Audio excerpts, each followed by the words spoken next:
मित्रों, हातिम ताई की कहानी में आप लोग हातिम और हुस्न बानो की मुलाकात और हातिम का पहले सवाल के जवाब के लिए जाने तक की कहानी के साथ ही उन 7 सवालों के बारे में जाने।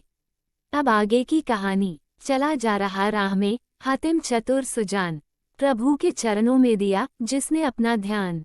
चलते चलते हातिम एक विकट वन में पहुंचा तो देखा कि एक भेड़िया एक हिरनी को पकड़ रखा है और उसे खाना चाहता है।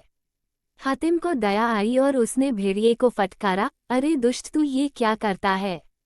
देखो, इसके थनों से दूध बह रहा है। ये किसी बच्चे की माँ है। तू एक साथ 2 हत्या मत कर। यदि तू इसे खा जाएगा तो इसका बच्चा भूख से मर जाएगा।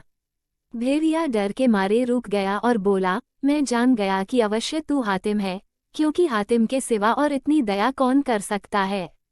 हिरनी को छोड़ देता हूँ, परंतु मेरी भूख कैसे बुझेगी? तब हातिम ने भेड़िए से कहा, मैं भूख बुझाता हूँ। ऐसा कहकर तलवार से अपनी जांघों का मांस काटकर भेड़िए के आगे रख दिया, जिसको खाकर उसकी भूख मिट गई। तब भेड़िया प्रसन्न होकर बोला, हे दयालु हातिम, तुम्हें कैसा जरूरी काम है जिससे तुम अपने घर को छोड़कर इस वन में आए हो? ये सुन हातिम ने वन आने का सारा कारण कह सुनाया और एक बार देखा है, दूसरी बार देखने की इच्छा है, इस सवाल को बताकर कहने लगा कि भेड़िए, मैं इसी के जवाब की तलाश में निकला हूँ। उसे सुन भेड़िया बोला, मैं कभी कभी वहाँ जाता हूँ। पुराने प्राणियों से पता मिला कि उस स्थान का नाम वस्तर वेदा है। जो कोई वहाँ पहुँचता है उसे सारे दिन यह आवाज सुनाई देती है। हातिम ने पूछा, वस्तर वेदा है कहाँ? तब भेड़िया फिर बोला, तुम इस ओर चले जाओ, कुछ आगे चलकर 2 रास्ते पड़ेंगे। तुम दाहिने हाथ के रास्ते पर चल देना। ईश्वर की कृपा से तुम्हारी इच्छा पूरी होगी। हातिम कोस भर चलाकर एक पेड़ के नीचे बैठ गया। उसकी कटी हुई जांघों में बड़ी पीड़ा होने लगी। वहीं एक गीदड़ की गुफा थी। सानकार नर मादा दोनों वहां पहुंचे तो गीदड़ी बोली, हमारी गुफा के पास कौन बैठा है?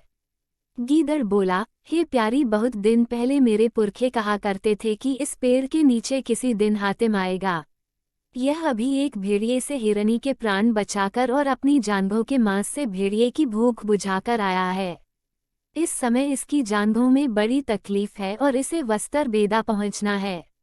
हातिम ताई की ऐसी बड़ाई सुनकर गिदड़ी कहने लगी, प्राणनाथ, इसको तो बड़ा भारी कष्ट है। इस कष्ट में भला यह इतनी दूर कैसे पहुंच सकेगा? गीदड़ बोला, एक जीव है परिरूप, उसके सिर का गुदा इसके घावों पर लगाया जाए तो घाव भर जाएगा, परंतु इसमें है बड़ी कठिनाई। उस परिरूप जानवर का सारा शरीर मोर का सा है और सिर मनुष्य के समान है। निवास उसका मजिंदन के वन में है। यदि तू 7 दिन तक इसकी सेवा में अपना मन लगावे तो मैं उसके सिर का गुदा ला सकता हूँ।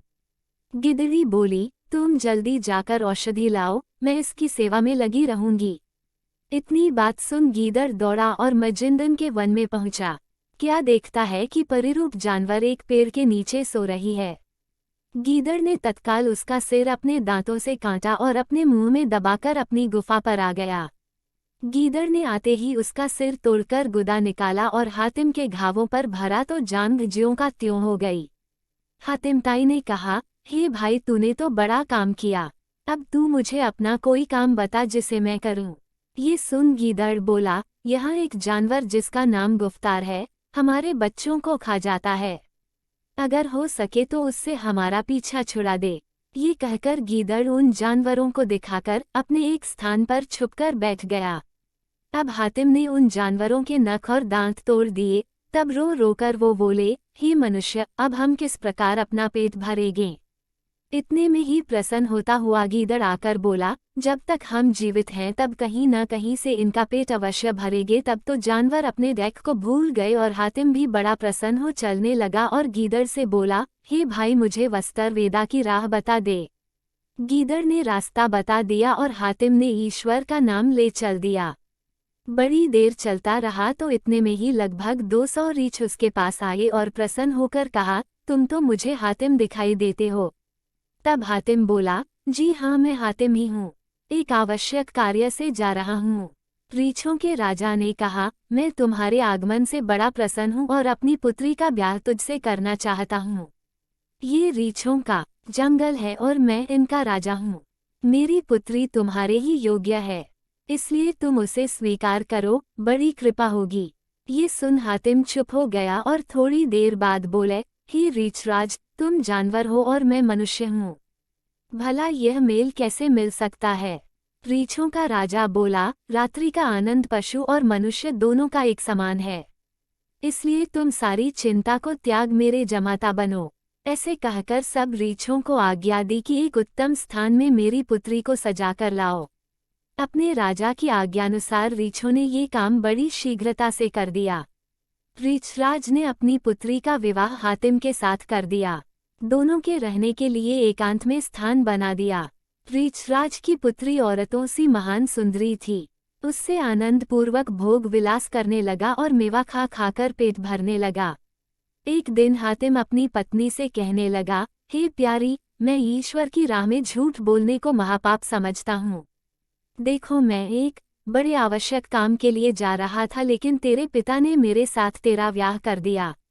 अब यहाँ रहते रहते बहुत दिन हो गए और उस काम को पूरा करने के लिए मेरा मन कर रहा है। इसलिए तू अपने पिता से कहकर मुझे विदा करा दे। मैं कार्य पूरा करके तुझसे जरूर मिलूंगा। ये सुनते ही वह अपने पिता से जाकर बोली, हे पिताजी, वह आदमी तो अब अपने काम से जाना चाहता है। इतना सुन रीछराज ने हातिम को बड़े आदर से विदा कर दिया और अपने राज्य की सीमा तक पहुंचाने को बहुत सा रीछ उसके साथ भेज दिए। रीछ उसे सीमा तक पहुंचाकर लौट आए। हातिम चलते चलते एक ऐसे वन में पहुंचा जिसमें अन्न तो क्या जल का भी निशान नहीं था। जब चलते चलते शाम हो गई तो बड़ा तालाब दिखाई दिया।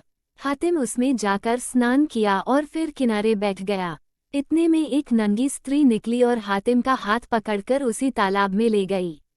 हातिम बड़ा घबराया, लेकिन ज्यों ही हातिम का पैर जमीन में लगा त्यों ही अपने को उस स्त्री समेत हरे भरे बगीचा में पाया। अब वो नंगी स्त्री तो वहां से लोप हो गई और हातिम उस बगीचे में घूमने लगा। इतने ही में एक सुंदर नारियों का झुंड 16 सिंगार किए सामने आया। हर एक सुंदरी हातिम को अपनी ओर खींचने लगी। वह सुंदरी हातिम को एक ऐसे मकान में ले गई जो जवाहरात से जड़ा हुआ था और उनके एक दालान में एक रत्नों से जड़ा सिंहासन बिछा था। जब हातिम उसके पास खड़ा हुआ तो वह सब सुंदर स्त्री, जो वास्तव में परियां थी, उन तस्वीरों में जा मिली जो उस मकान की तस्वीरों की भनती दीवार से लटक रहा है। वह अचरज करने लगा कि हे भगवान, ये कैसी नारी थी, और तत्काल ही तस्वीरों में जा समाई। कुछ देर हातिम के मन में यह बात आई कि जो होगा सो देखा जाएगा, सिंहासन पर तो बैठ लूं। हातिम उस सिंहासन पर बैठ गया। इतने में ही उन तस्वीरों में एक चंद्रमुखी सुंदरी सजीव हो हातिम के सामने आकर खड़ी हुई। हातिम उसे देखकर मोहित हुआ, चाहा कि उसका हाथ पकड़कर छाती से लगा लूं, परंतु हातिम सावधान रहा और 3 दिन उसी सिंहासन पर बैठा रहा। जब रात होती तो उस स्थान पर कपूर बत्ती अपने आप जल उठती और बहुत अच्छा बाजा बजने लगता था और चंद्रमुखी सिंहासन से नीचे खड़ी हो जाती थी।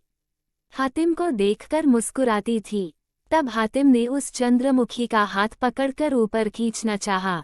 जैसे ही हाथ पकड़ा वैसे ही वह हातिम की छाती पर ऐसी लात मारी कि वह बेहोश हो गया, और जब थोड़ी देर में होश आया तो क्या देखा कि न तो वहाँ सुंदर परियां हैं, न सिंहासन, बस एक सुनसान जंगल है जिसका कहीं आर पार नहीं है। ये देख हातिम ने जान लिया कि अवश्य ही ये वस्त्र वेदा है और उस शब्द का उच्चारण करने वाला मनुष्य भी यहाँ होगा। एक बार देखा है, दूसरी बार देखने की इच्छा है। लीजिए। अब तो वह आवाज हातिम के कानों में आने लगी। हातिम उसकी ओर चल दिया जिस ओर से आवाज आ रही थी। उसने कुछ दूर चलकर क्या देखा कि एक बूढ़ा मनुष्य खाट पर बैठा है। हातिम ने उसको सलाम किया। वह बोला, क्या काम है? हातिम ने उत्तर दिया, मैं इस बात की तलाश में हूँ कि तुम जो पुकारते हो कि एक बार देखा है और दूसरी बार देखने की इच्छा है, इसका क्या कारण है, क्या मतलब है? ये सुनकर बूढ़ा बोला, अच्छा, तुम मेरे पास यहाँ आकर बैठो, मैं तुझे भेद बताऊंगा। हातिम उसकी आज्ञानुसार बैठ गया। रात हुई तो अपने आप ही 2 रोटी और 2 गिलास पानी उस बूढ़े के पास आ गया।